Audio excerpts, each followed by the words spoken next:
बातम्या विस्तारानं। बिहार विधानसभा निवडणुकीत पंतप्रधान नरेंद्र मोदी आणि मुख्यमंत्री नितीश कुमार यांचा करिश्मा पूर्णपणे यशस्वी झालेला दिसतो आहे। विधानसभांचे निकाल जवळपास स्पष्ट झाले असून रालोआला 243 पैकी 207 जागांवर विजयी किंवा आघाडीवर आहेत, तर महाविकास आघाडीला केवळ 29 जागांवर यश मिळताना दिसत आहे।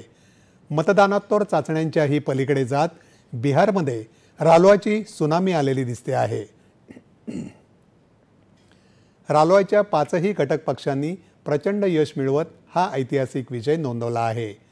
आतापर्यंत हाती आलेल्या निकालानुसार रालोआपैकी भाजपा 94 जागांवर आघाडीवर आहे, तर त्या खालोखाल जेडीयू 84 जागांवर आघाडीवर आहे।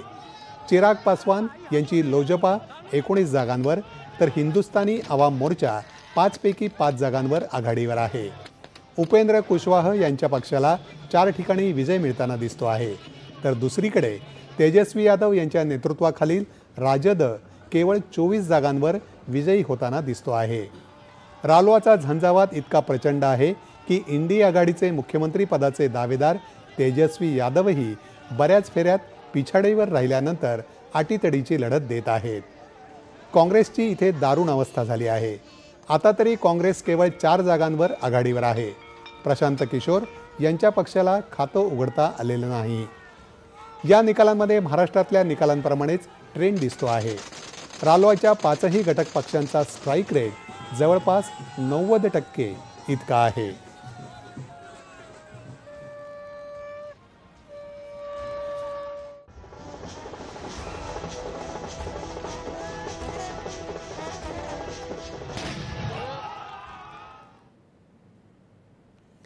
बिहारच्या या निकालांवर केंद्रीय मंत्री आणि भाजपा नेते